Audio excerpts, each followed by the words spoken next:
বল। আসেন দাদা, এটা নবগ্রহ মাছ বাজার। বিয়ে, অন্নপ্রাশন, শ্রাদ্ধ সব জায়গা সব অনুষ্ঠানে মাছ এখানে পাবেন। জ্যান্ত দিয়ে চালে নিজে এই যে দেখেন। আচ্ছা, রুই কাতলা কত? রুই কাতলা কত? 200 টাকা। বলে জ্যান্ত মাছ পুকুরে? জ্যান্ত 200 টাকা, চালানি 300 টাকা। আচ্ছা, এই ওয়েট কতটা হবে? এই 1 কেজি, 1.5 কেজি, 2 কেজি। 2 কিলো ওয়েটের কাতলা 200 টাকা করে নগরপুরা 5 বাজারে পাওয়া যাবে, তাই তো? আর এই জ্যান্ত রুই কত? জ্যান্ত এও 200। সিলভার 120। আর এটা কি মাছ? এটা কালী বই 150 টাকা কেজি। 150 টাকা কিলো কালীবোস। সিলভার 120 টাকা কেজি। 120 টাকা কিলো সিলভার, একেবারে সস্তা। ঠিক আছে, আসেন 200 টাকা কাতল, 200 টাকা কাতল, সিলভার 120 টাকা। একদম দাম কম, সস্তায়। দাদা 200 টাকা কাতল, 300 টাকা। দাদা 120 টাকা সিলভার। বলো ইলিশের কি সেল আছে বলো? ও বাবার ইলিশ একদম নতুন কাঁচা ইলিশ, একদম মানে নাম কানা মাছ। কত? মাত্র 1000 টাকার 800 টাকা।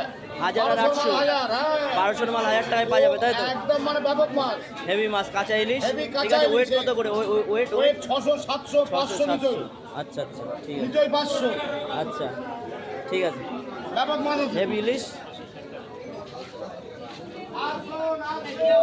বলো, ডায়লগটা দাও।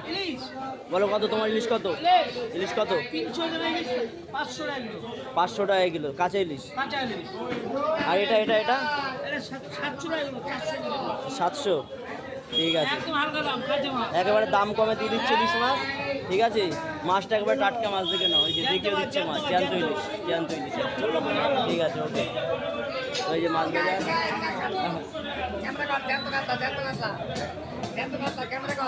এই তো কত জ্যান্ত কাতলা? কত বেচছো? কত বেচছো? 200 টাকা কিলো জ্যান্ত কাতলা। এই যে রবিবারের মার্কেট, বাজার খুব খারাপ আছে, এই কারণে সব সস্তা। ঠিক আছে, হ্যাঁ, রবিবারের বাজার।